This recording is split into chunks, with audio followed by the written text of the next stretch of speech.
An illuminated leather jacket, red lines spell danger, the best album of all time, and something old makes a comeback. But first, here's a woman with a textbook and a list. Who do you think you're talking to? I'm talking to a person in Stoke-on-Trent called Liz. Liz. Hello there, Nick. Hello Hope there, you're well. Liz. I'm super duper. Thanks for asking. Oh, good. Nice to talk to you again. Earlier on, somebody referred to a query whether Excuse Trump... me? I'm sorry? Go on. Whether Trump had a mental disorder. Oh. Well, I don't know if you are... have you heard of the DSM, the Diagnostic and Statistical Manual of Mental Disorders? No, I have not. It sounds like a great read. Well, it is the practice manual referred to by expert practitioners in psychology, psychiatry, etc. Right. And it's in the 4th edition. So what I'm going to quote to you now, I don't think there's been another edition. So it's, now, when you say quote to me, what length of passage are we talking about? I'm only just going to read a little bit. Well, what does that mean? Well, how many words approximately? How many lines? Can you sing it to us? But it's important to note that if anybody's listening, that's a professional, the one I'm reading from is the text revision 2000. Right, it's not really important at all. But how many words are we talking about here, Liz? About 20. 20 words. Okay, go ahead. Yeah. So, describes salient features of the narcissistic personality disorder. Narcissistic personality. I knew you were going to say that. The narcissistic personality disorder. That's what you got, Donnie. Oh, shut up! As a pervasive pattern of grandiosity, need for admiration, lack of empathy, and begins in early childhood. Yeah. I can be more presidential than anybody. That sounds like him. And presents in a variety of contexts. Now, it goes on, which I'm not going to, but it says if 5 or more of the following fit, then that is the diagnostic criteria for 301.81. Yeah, which means... and he's got all 9 of them. A rubber room. Warning, warning. Yeah, we're all in great danger. Okay, what are the 9? He's... well, you didn't want me to read any more. No, 9. Please, I dismiss my previous instructions. Okay, well, he's got all 9 plus 2 others that's not even on the list. Read them. Right, so point 1, has a grandiose sense of self-importance. Yes. That is, exaggerates achievements and talents. Yeah, okay. Point 2. Expects to recognise... Point 2. Is preoccupied with fantasies of unlimited success, power, billions, correct. or ideal Point love. 3. Point 3, believes that he or she is special and unique and can only be understood by or should associate with other special or high-status people. Absolutely. Trust me, I'm like a smart person. Yeah. Point 4, requires excessive admiration. Point 5... Wait a minute. It requires excessive admiration. You are going to love President Trump. Yes. Exactly. Point 5, has a sense of entitlement, that is, unreasonable expectations of especially favourable treatment or automatic compliance with his or her expectations. Right, I haven't got a clip for that, but go on. Point 6 is interpersonally exploitative, that is, takes advantage of others to achieve his or her own ends. Yeah, what do you think of that, Melania? I don't care. Yeah, she's beyond caring at this point. Point 7, lacks empathy, is unwilling to recognise or identify with the feelings and needs of others. Mm-hmm. Point 8 as in... I will be so great to women. I cherish women. I will be so great to women, he said. Yeah. Mm-hmm. Point 8, is often envious of others or believes that others are envious of him or her. Right. And point 9, point 9, shows arrogant, haughty behaviours and attitudes. Yeah. Well, I think we've nailed him. Guilty on all counts. And 2 others. Oh, well, this isn't in the book. This comes from me. That that we all know. Bonus points. Go ahead. Misogynistic. Yes. And certain sexual preferences. I cherish women. Yeah. What an awful, awful person. He is the most powerful person in the world. It's frightening, isn't it? It's incredible. I'll restate my case. If aliens from space came down and asked to be led to our leader, we'd have to take them to him. Oh, no. They'd probably think that we were kidding and annihilate the lot of us. And the thing is, was it you that mentioned it? I think it was, or somebody anyway, that it's getting worse. It is. Yeah, it is getting worse. He's stumbling. He can't read a script anymore. He keeps mispronouncing words. The look on his face when he's reading, it's as though he's got no idea what he's saying anymore. Yeah, so he's never going to get better. Oh, he's not going to get better. No. No, I think we're beyond that. No, he ain't going to get better. He's just going to get worse. All right, thanks a lot, Liz. That's excellent research, by the way. Well, my show is noted for its rigorous research. I'm all about the books. You remember books, don't you? They came from a place called the past, which is where I thought cassettes came from. But not anymore. Julian says, on another topic, cassettes are the ideal way to listen to rock, in my opinion, as they compress and soften the sound when played at volume. All your favourite albums were recorded on tape, so why not represent on the same format? Because it's a different tape, Julian. The tape that albums were recorded on is, I don't know precisely, so I'll make it up. It's about an inch wide. No end of information you could get on that. A cassette tape, on the other hand, is about a quarter of an inch wide. Squeezing it all on that doesn't make it sound very good.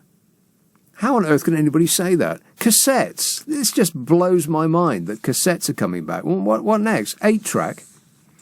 Cassette tapes, which seemed doomed less than a decade ago, says this story, will once again be high on Christmas wish lists as artists such as Coldplay and Robbie Williams release new music on that format. Robbie Williams? Boring! So far in 2019, sales of cassettes have hit a high, their highest level since 2004, when the format's decline seemed terminal. I just am mystified by this. I sort of get why people are buying vinyl again, because it's nice to hold and touch and squeeze and sniff. It does smell nice, and it's nice to have such big artwork. But cassettes? Come on. There's nothing good about cassettes at all. You can't go from track to track. You don't know when one track starts and another ends. The box that it comes in is rubbish. They're highly subject to, getting lost in the machine. If you've ever had a tape unspool itself in a machine, it's a nightmare. Nothing about them is any good, and yet the kids can't get enough of them.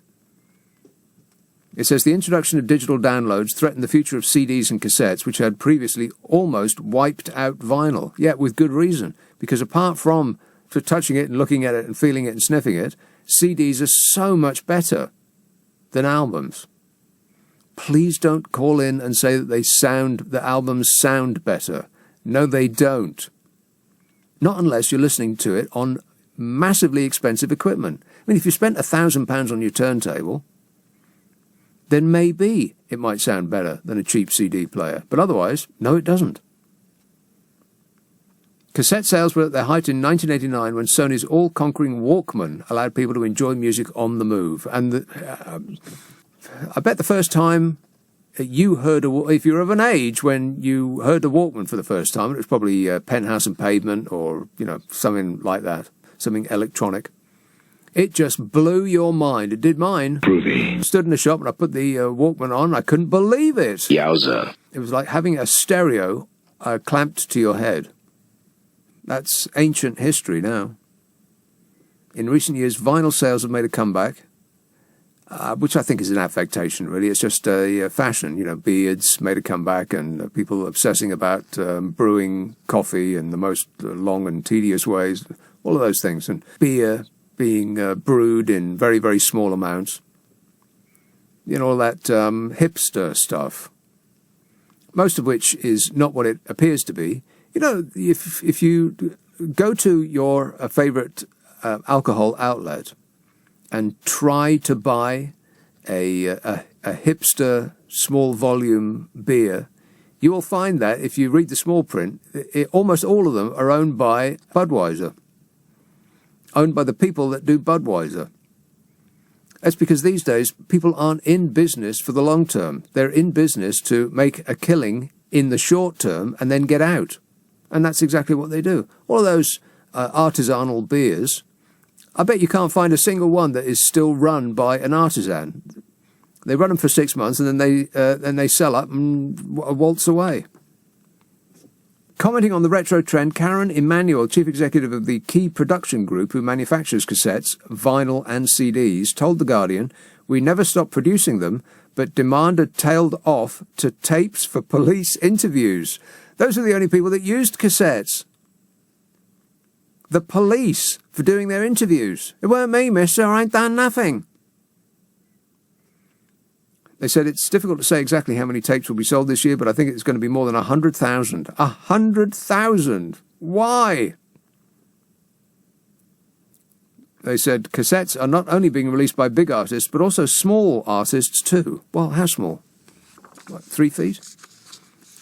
Are they that small? I don't get it. But there's presses that I do get anymore. Nothing makes sense anymore, have you noticed?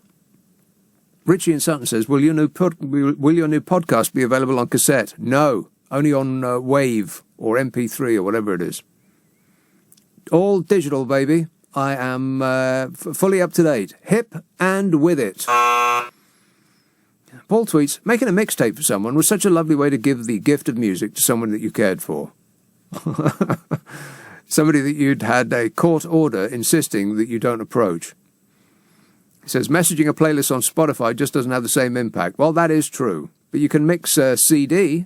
That would be the same as a mixtape. Do a mix CD, Paul. Or just leave them alone. They've asked you once. Coming up, the best album of all. Hello, Jane. Hi, Nick. Jane. Donny. All he wants is America how it was in, like, the beginning of Elvis Presley and those lovely, lovely Cadillacs. What, white, America you mean? It was a wonderful place. It was white. And it... Sorry? It was white. Is that what you mean? He just wants to make America white again. No, I said he wants to make America how it once was. It was well, what kind of a thing is that to want? It's a ridiculous thing. You want to go back in time? Not even Cher can turn back time. He can't. That's just it. He can't. But America and our globe can be, with this modern technology, can be absolutely marvellous. Huh? What modern technology? Technology, well, that's what makes everything better, isn't it? Mind you, the electric might run out on my phone. Technology makes everything better. No, it doesn't. It does. Anyway, what's gone wrong with England, America and our globe, and what's brought about Brexit is too many people have had too many children instead of 2. So what we need to do now is promote the one-child policy. Yeah, very bad idea. Around the globe. Very bad idea. No. It is. What do you want then? Just keep adding to the population. Well, unfortunately, Jane, we've got no nuclear war. Is that what you want? A nuclear war? Yes, actually, it is. I'm yearning for a nuclear war, Jane, because that seems the most sensible policy to pursue. Yeah, well, you might blow the planet up. About that. So the then option, you'll have nowhere to put your feet on. I know you. And none of all these billionaires have anywhere to put their feet on. Where will you put your stuff? They need to really, really think what they are doing. One-child policy is a disastrous policy. China has already showed that. Absolutely. No, they never stuck to it. That's what's gone wrong. No, what went wrong was that there's now way too many men and not enough women. Yeah, well, they didn't appreciate the woman, did they? Well, no. But now they do. Well, now they do. I'm not sure and that's true. And they never stuck to it. If they'd have stuck to their one-child policy... Then it would have been a catastrophe. No, they would have 500 million. Instead, they've got 1,400 million. Unfortunately, Jane, it's like a pyramid. It's like an inverted pyramid. If you have fewer babies being born, then that generation won't be large enough to support the bigger generation that came before. But they all support themselves. Who do? They don't.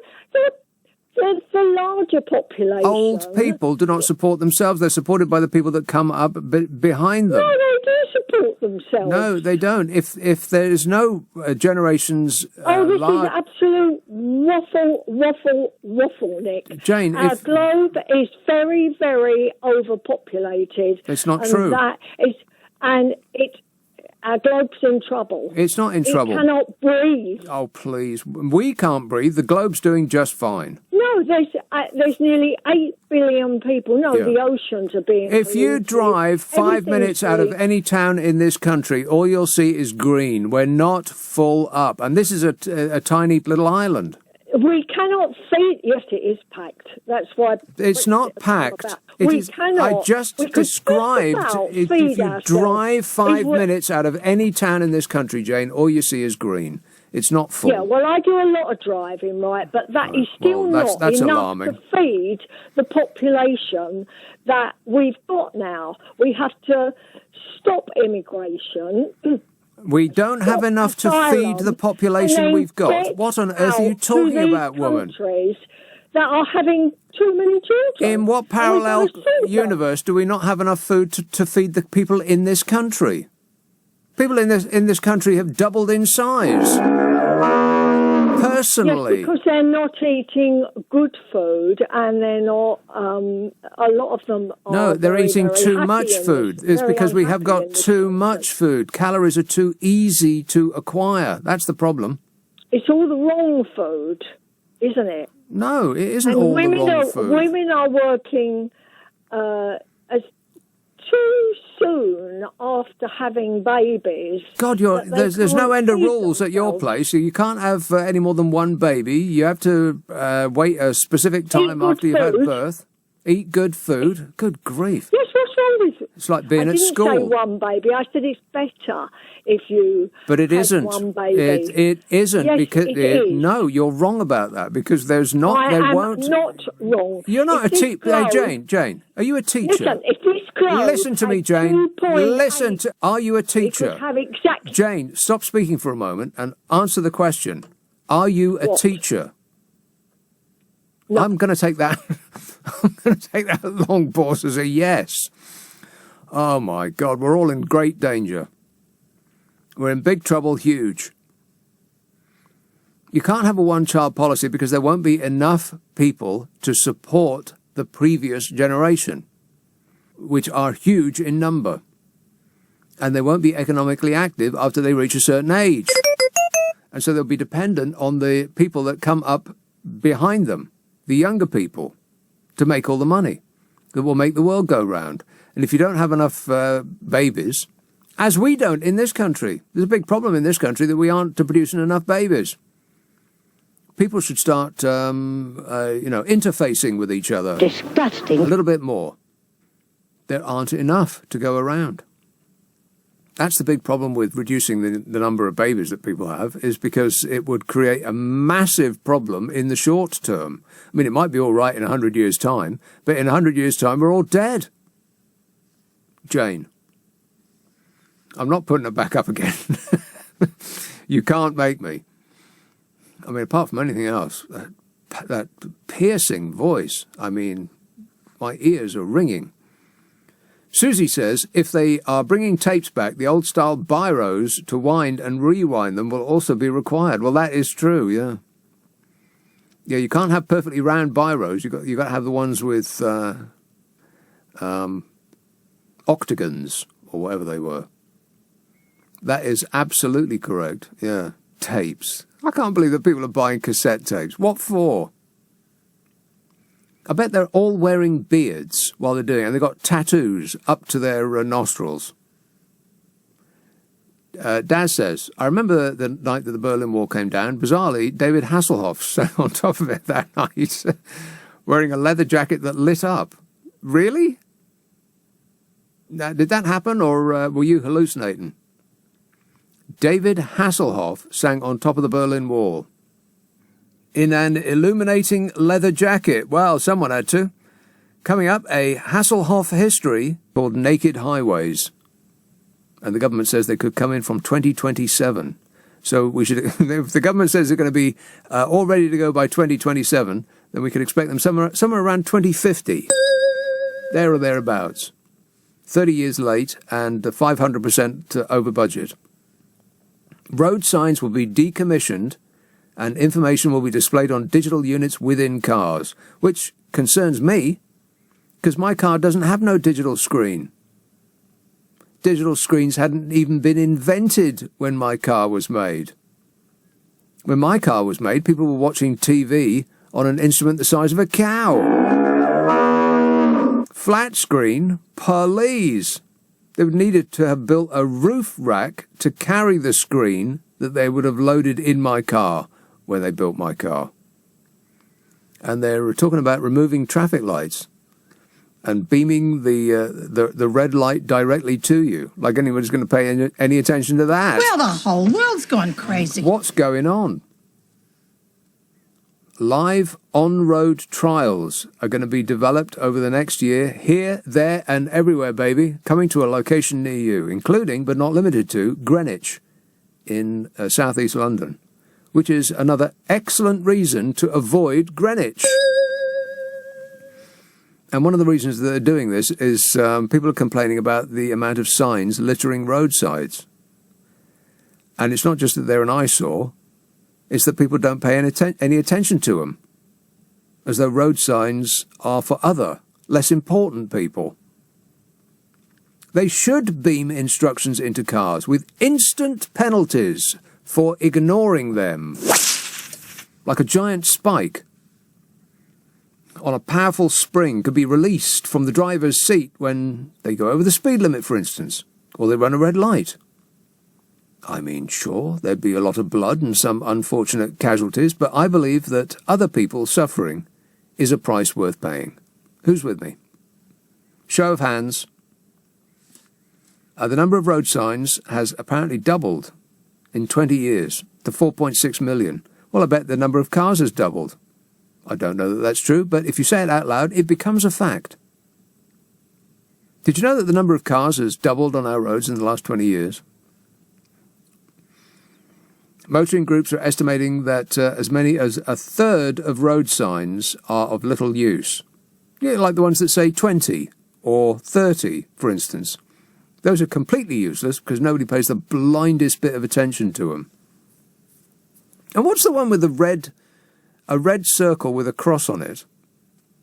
I see that like loads of places. What does that mean? I suppose I should look it up. Well, my ignorance in that regard hasn't caused me any stress up to now, so I suppose if I continue not to know what it means, then no big shakes. And what about all those red lines on the side of the road? What is a double red line? Well, I mean, how is that different from a double yellow line? A double yellow line is don't park here. So a double red line is, no, really, we mean it. Don't park here. I'm mystified by that. It is a question I've asked on air before, and I don't believe that anybody's come up with an answer. If you can't park or stop on a double yellow line, why do they need a double red line? And what's a single red line? Questions. So it's hoped that the move away from signs will improve road safety by allowing cars to get information about road conditions and accidents more quickly. Well, small improvements, at best. Because the most dangerous thing in a car is the human dope doing the driving. If you get rid of them and replace them with a robot, everybody will be much safer. Affirmative. Until Judgment Day, of course, when we're all screwed. Correct. This anonymous text says, Germans have terrible taste in music. 99 red balloons. Well, that is proof positive, yeah. And David Hasselhoff. Don't forget about him. Margaret in Birmingham says, I noticed whilst in McDonald's, without mentioning any brand names, McDonald's, you say? Noticed while in McDonald's, a lot of young people are having their burger and chips delivered to their table. What? They do table service in McDonald's, do they? A lot of young people are having their burger and chips delivered to their table, and oldies like me, not phone savvy, have to queue to pay and stand around waiting for a cuppa. I suppose it's survival of the savviest. Not the chaviest, the savviest, says Margaret in Birmingham. It must be... How old am I now? It must be at least 30 years since I went into a McDonald's. I can't believe they got table service. And Josh says 5G is no more dangerous than chickens bathed in chlorine. Ah, poor little chooks. It's God's fault for making them out of meat. And that's it. Don't forget the other podcast